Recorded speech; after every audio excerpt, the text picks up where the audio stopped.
I am always so pleased to talk to Jony.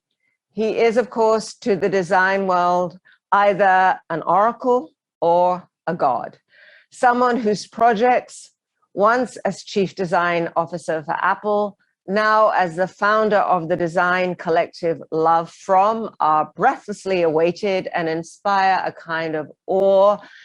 He is also famously private and rarely heard from, which only adds to his mystique.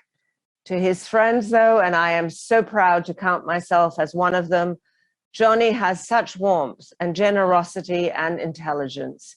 He is, I'd say, a humanist, a delight to talk to, a wonderful father and loving husband to his extraordinary wife, Heather, someone who cares about people as much as he cares about the extraordinary things that he designs. The products he's made, the iPhone, the Apple Watch, we all know the list by now, are brilliant precisely because they have a human scale and an intuitive simplicity and purity that make them feel essential.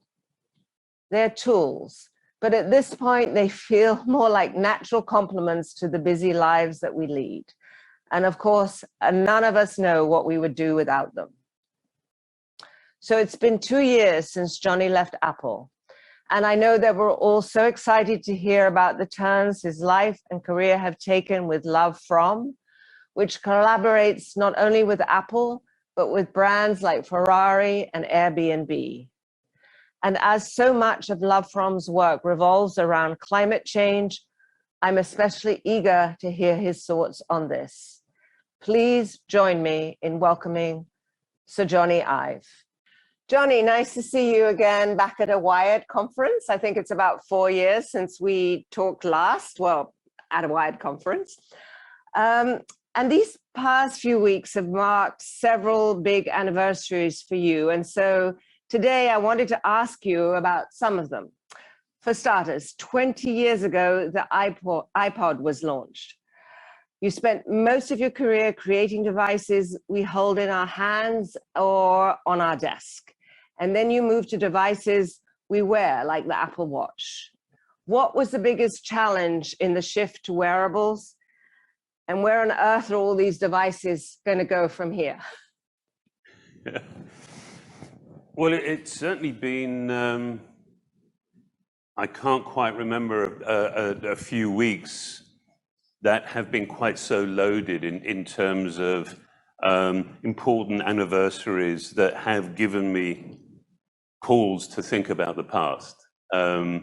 These haven't been those sort of dreadfully polite, gentle reminiscences.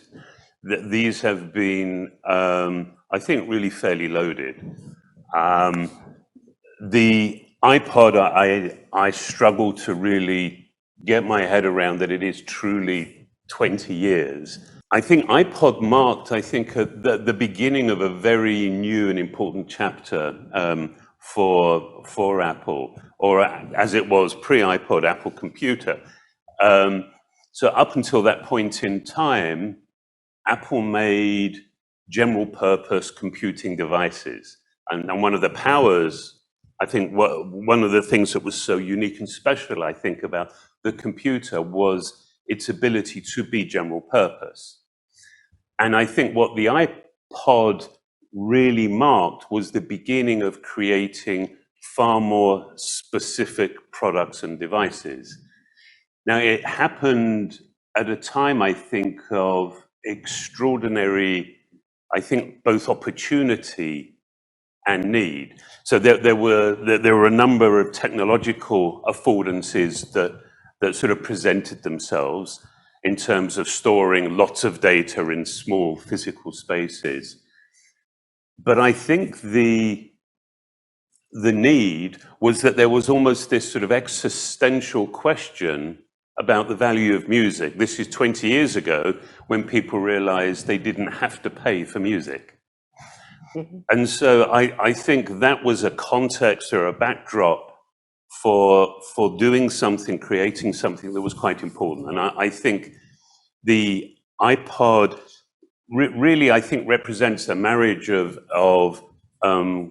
I think, innovative and great hardware, software, and services. And from a design perspective, we thought the opportunities were, I think, exciting and compelling, but also this seemed important. And so from a design point of view, the context back, 20 years ago, consumer electronics tended to be, they tended to be plastic objects that were Extremely really clunky. represented. I know, they tended to be fairly sort of arbitrary in terms of their form. And we honestly felt that there was something so profoundly important about music. And so we wanted to develop a design that somehow acknowledged that gravitas, that this was not another piece of random consumer electronics. And so I think that started with, first of all, treating it as a single system. So, the headphones were, we thought about them in terms of being part of the same product, being the actual player device. We developed a new sort of palette of materials that ranged from double shot plastic, but to polished stainless steel that was laser etched. We did a ton of work on not only the materials, but also just on the color. I mean, now it seems obvious, with the benefit of hindsight, it seems obvious that the headphones would be white. I remember 20 years ago, the sort of shock and resistance to, why would you possibly call attention to these headphones that I saw as like these little white flags that spoke to, the one visible part of the system. So, the other thing I think was that we wanted to try and create a design that was so distinctive that it didn't require a logo and a name on the front, which is unheard of. 20 years ago in consumer electronics, you couldn't move for shouting about, logo and the company that made it. And I think what happened, and this happens occasionally, it doesn't happen very often, but sometimes a design can assume, as you know, a sort of a momentum where it assumes a sort of a cultural, gravity and significance. And what we started to hear about it referred to as an icon. But this did mark, I think, the beginning of moving away from what was general purpose to something that was more specific in what it did and more specific in who it did it for. So it was a personal device that was, we started to see people wearing our products. I always remember thinking about logos and icons. I always remember the first time I came to visit you in your incredible headquarters at Apple, and you were adamant that there shouldn't be a shop, that you didn't want to have a shop, but that you said that you had realized that actually everybody wanted to buy that coffee mug with the Apple logo. So what did you ever do about the shop? Did you have it in the end or not? No, we do. I mean, Apple Park, there is actually a fantastic visitor center. And as part of the visitor center, you can buy your mugs with the Apple logo on. Yeah, but I seem to remember you were very, very against it. So obviously that was 20 years ago. If we look forward to 20 years from now, Jony, what do you think wearable devices will be? What do you think that the future is for them? Well, I think what really, in many ways, I think Apple's journey began in the 70s to make what was incredibly powerful technology personal with the personal computer. And I think that trajectory, that journey started then. And then I think there are these salient moments along the way that mark the capability, the technology becoming more specific and more personal. So I think the iPod was a terribly important marker on that journey. I think another significant one was the Apple Watch. So as the technology becomes more powerful, but also physically becomes smaller, and that it is possible for it to be worn simply and worn easily, the products become clearly not only more personal, but they become more intimate. And I think, I mean, there's no doubt, and I know you and I have talked about this in the past, there are, without question, some of those products will disappear beneath our skin. I can't think of anything more personal, more specific, more individual, and more intimate than things being inside us. But that's not going to be all of the products, obviously. I mean, while we remain physical beings and while we remain in a physical world relating to one another, while we have our eyes and our hands, we will also want to relate beyond ourselves. And so there's, I think, going to be categories and categories of products that, while I think they will be more intimate and more personal, but they will be worn outside of our skin. Right, right. Well, we also talked a lot about how we could make the Apple Watch smaller. That was something you were really challenged by. That's something that I would love to see one day. But 10 years ago, Jony, the world lost your creative partner, Steve Jobs, who you referred to as the most inquisitive human I have ever met. And I read that amazing tribute that you wrote to him recently in the Wall Street Journal. So what do you miss most about him? The conversations, the person, the creativity? Yeah, it's been an interesting process, and I'm sure it's one that many of us can relate to. I think perhaps rather naively, I thought my sense of Steve, when I remember him and think about him, which is pretty much every day, I thought my sense of him would remain somehow inviolate and stable. And what surprised me is, as I think about him, my sense of him, my sense of what his contribution truly was, has grown and has evolved. And I think that's a comment on a number of things. I think not least the sort of the current situation and context that we've been living through in the last few years. But I think where I have seen this shift in my own sense and my own remembering of him was less about his achievement, less about his, the products of his process, but it's become more and more about how he worked and the values and the priorities that he had in his working. And so, as I described, I've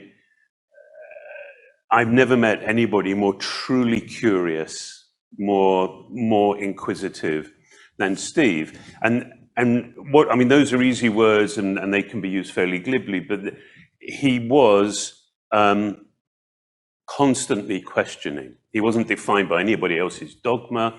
There was this relish, this celebration of being surprised, even if the surprise actually meant that he was wrong. He was far more interested in the learning than being right. And it was that love of and that almost childlike wonder of discovering and questioning. But I think with some space, I realize, and this has influenced me so very much. I think it's very easy to think, well, you know, that can just be an innate personality trait, to be curious. And over the last sort of decade or so, I've become increasingly aware of actually just how much intention is required. If you don't want to just fit in to, I guess, the status quo, or just fit in a nice, polite, convenient way, that large groups of people tend to sort of push you towards. And I've become more and more aware of the intention, the resolve and the determination to be truly curious, to be truly, questioning. I think what happens is that when we're in a group of people, we tend to want to talk about what's known because it's much easier to have a polite conversation. I don't think most people, I think, don't relish confrontation, and they want to establish some sort of connection with other people. And that's very hard to do in a large group if what you're talking about is partial and tentative. If it's just a nebulous, fragile idea, that's a much more difficult conversation than talking about the problem. Because I think the thing with problems, by definition, a problem is understood. And so, of course, people want to talk about what they understand. And so generally the problem consumes the oxygen. It takes all of the attention.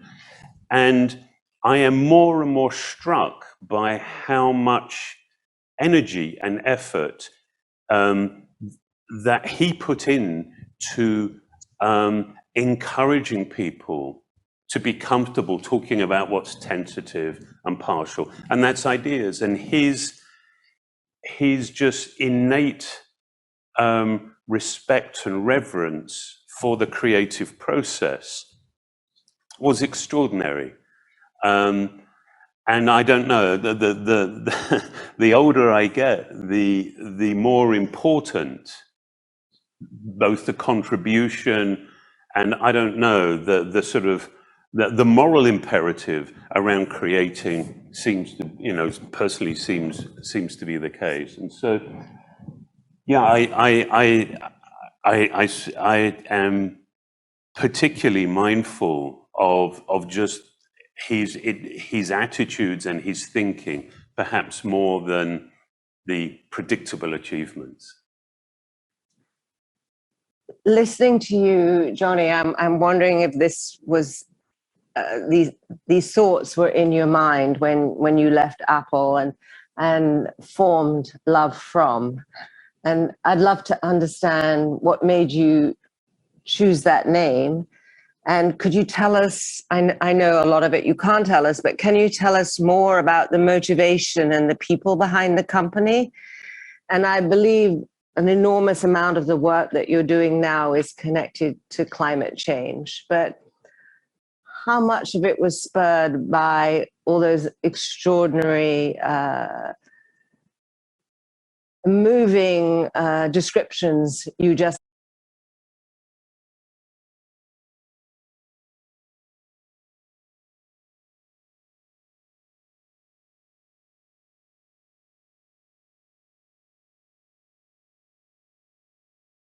gave us of Steve? Were they connected to the decision to create this company? No, I mean, that's a great question. I think, and of course it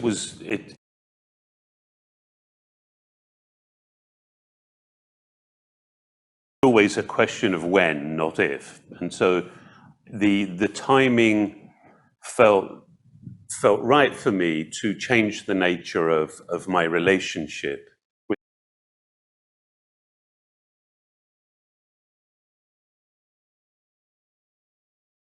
Apple. I still work very closely with my friends at Apple. They're one of the collaborators that we're working with. But yes, without a doubt. I mean, in terms of where the name came from, I was always struck by how often we talk about what we do and how we do it, but we don't often talk about why. And I'm personally, when I'm trying to, whether it's me interviewing or as I'm trying to establish some sort of sense of a relationship with somebody, I'm always personally intrigued by what their motivation is. And I will never forget Steve describing the why. And he said that, you know, when you make something, when you create something and you do it with care and you do it with love, you may never meet the person that is going to use what you've made. You may never know their name, their story. You probably won't even shake their hand. But if you create with a genuine care and love, it is a way, and I love the way he expressed this. It's a way of expressing our gratitude for the species. And I just thought that the profoundly important nature of our motivation would be a good starting place for a description of who we are. And so that's where the name LoveFrom really came from. The company, I think, is an unusual one because it really is just the very, you know, it's the gentle gathering of, I think, some extraordinary creatives, and it's a diverse group of creatives. You know, we're designers, architects, engineers, writers, mathematicians, musicians, filmmakers.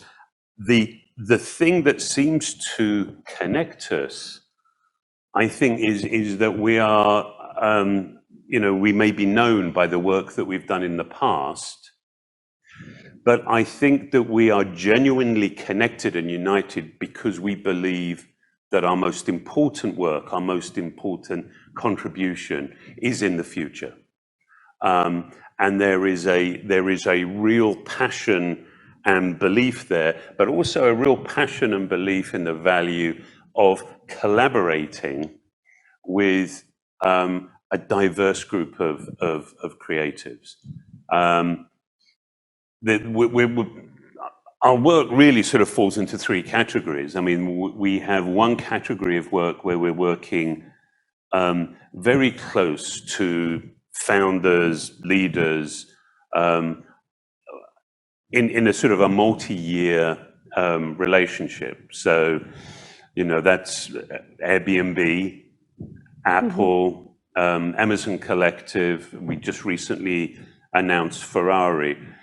But what's exciting about these relationships is that they're more about a relationship that transcends individual projects, but they are long-term.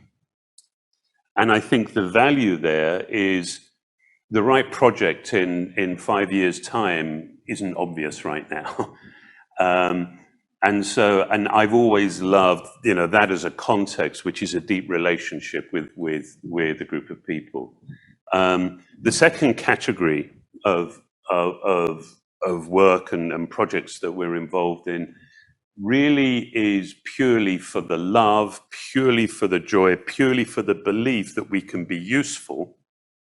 And that's very project-based, and is incredibly diverse. I mean, it ranges from designing urban garden systems to working with friends at, for example, Montclair. It involves us working with His Royal Highness Prince Charles on the Terra Carta. And there are sort of half a dozen projects we're working on, which I would love to talk about. Irritatingly, I can't. Oh, that was just the beginning. But I mean, as you said, we with huge intention, almost without exception, all of our work is either very directly or indirectly, but all of our work, almost without exception, is trying to make a contribution to the crisis that we're facing relative to climate change. And I think we are, this little group that we've assembled, we are hoping that we can be in some way useful in a number of different ways, but we are excited about being useful and joining what is clearly I've been very struck by the diverse collection of people who have made this their life's work. So you're a collective. You're a collective. So we are, and you'll know, some of my dear friends who I'm lucky enough to be working with, but the collective ranges from the legend that is Marc Newson to the legend that is Peter Saville. But as I said, there is a sort of a serenity or calm in that. I think many of us are known by what we have done, and we are much more interested, though, in what we could do. And I think we do believe that we can do so much more, particularly if we are working together. Together, yeah. Well, I think it's been such an interesting couple of years, Jony, and everybody re-evaluating what it is they want to do with their lives, what they want to do for other people around them. And I'm just, obviously, you thought about LoveFrom before COVID, but has COVID hastened your desire to put your work out into the world? Has it changed the values that you had in your mind when you started it? I mean, we've had people, I think I was reading that 2.5 million people quit their jobs in August just because they wanted to do something completely different. Obviously, you were ahead of the curve, but I'm wondering, as we emerge from COVID, what is it that's top of your mind as you start to think about all this extraordinary work that you'll be doing? No, I mean, that's a wonderful question. It's a very big question. I think the last sort of year and a half that we've lived through, I think highlights some fairly significant challenges for us. I do think I've been interested for a long time in the relationship with, between what is digital, virtual, and what is material and tangible. I mean, it's interesting, the first shipping product from LoveFrom, very intentionally, but perhaps rather surprisingly, is a typeface. And we developed a typeface. I mean, we've been working on this typeface fanatically and with such care and love, but for over 2 years. But it's a typeface based on work that a typographer, John Baskerville, developed over 200 years ago. And we managed to track down the original steel punches from the 1700s. And we scanned and redrew all of the characters. The typeset now has I think it's over 7,000 distinct characters, symbols, in a range of different styles. But what's been so interesting is that I think it's a lovely comment on our huge respect and deference to the traditions and the excellence of the past, but combining that with a belief about the importance of the future. And I also think it's a nice comment on our struggles and preoccupation between the physical world, between those 200-old steel punches, and the design of a typeface that is also infinitely controllable in terms of varying optical sizes, weights, in the digital world. So I think one of the things that has so struck me, I mean, one of many, but has been the slight confusion, and of course the anxiety that's consequent, as we struggle to understand what is virtual and digital and what is material. And as you know, I mean, I've always been, like I think many designers, applied artists, I've always been a keen student of process. I've always spent a lot of time looking at how I work. I mean, in some ways it's very selfish. It's for my sanity to be able to cope with those times when ideas neither come or they're just appalling. But one of the things that has become so clear, while I am so grateful for our virtual and digital communication, the danger is it's now so good in so many ways that we make that dreadful mistake of thinking that it is in some way a surrogate for actually being together in person. And as a creative person, you know, those sorts of very transactional, tactical ways of being together are great for a whole bunch of activities. But to try and do something new, to create something new, to think in a different way, it's really quite challenging, isn't it? I mean, I think a huge part of the creative process, a big component of being curious and inquisitive, is learning to actually listen, to ignore the usual. You were talking about the quietest voice in the room. It's so funny. I mean, if you're on a virtual video call and you're trying to encourage people to listen and everybody's quiet, we assume there's an audio problem. So to just be quiet and to enjoy being quiet and to listening and to think, video connections like these do not encourage us to be quiet and thoughtful. And I think, going back to my recollections and thinking about Steve, some of the most important times we spent were probably on walks together where neither of us said very much, but we were thinking in proximity to each other. Yes. And that's the beauty of ideas, isn't it? That they can come very quietly. I think almost always, in my experience, the most powerful ideas do occur quietly, and they are fragile, and they need to be, with reverence and respect, gently cared for as they evolve to become powerful. And I've always loved that sort of strange disconnect between something that eventually can be so powerful, but started so gently. And in such a sort of a tentative, partial way.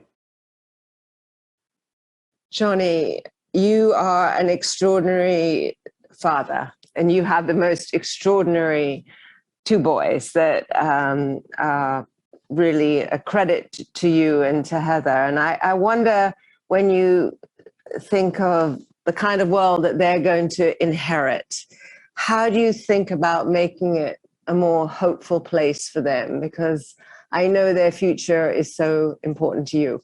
Well, thank you, first of all.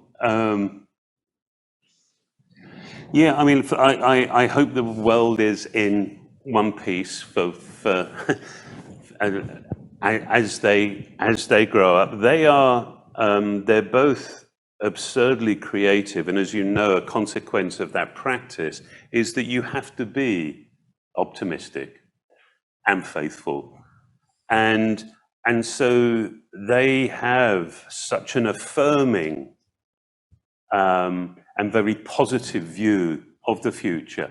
I think, sometimes I have to bite down and keep my, how consumed I am with anxiety. I try and hide that from them. I hope that there is a way that we can regard and place these very powerful technologies and tools that we have. I hope we can find the right place for them in our personal lives and in our collective lives. I think this is not a new challenge. I mean, those tools that are the most powerful, that I believe have the potential to be the most helpful, so often we look into, we look at history, they can be the most destructive. And I think one of the challenges that we have at the moment is that we are moving so quickly. I think we are struggling to comprehend, to understand both the tremendous power of these tools, and we are struggling to understand the responsibility and perhaps the frameworks that we need to create to try and encourage these tools and opportunities to be used usefully, and to try and reduce the instances of them being used in a negative way. But so I think I'm hugely encouraged that the tools and opportunities are there to help us. It's just our attitudes towards them. But I do hope that the world the boys grow into, I hope there's just a little bit more surprise and wonder, and just an awful lot less cynical dogma. I hope it's a world where there is just a natural enthusiasm and interest in ideas, and there is more of a rejection of just yet another opinion masquerading as fact or as truth or as even as useful as an idea. But I go back to that behavior that we often say is childlike. And I mean, our children are curious, they're inquisitive, and they want to learn. And we've got to figure out a way of not having that lovely predisposition to be curious and inquisitive educated out of them.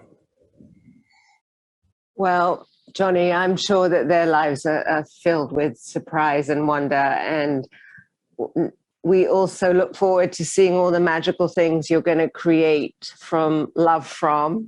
I'm especially excited about my Montclair jacket and more things to come. And I love you. I miss you. I'll see you soon.